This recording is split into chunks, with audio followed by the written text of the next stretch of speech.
Trying to open Task Manager and you're represented with this error. So let's see how you can fix this issue.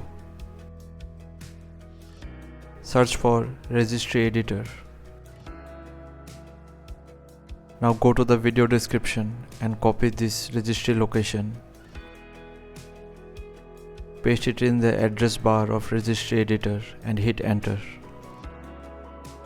Now right click over this key and select Modify. Change the value data from 1 to 0 and save the change. Now you can easily open Task Manager without any errors. Search for GP Edit and open Edit Group Policy.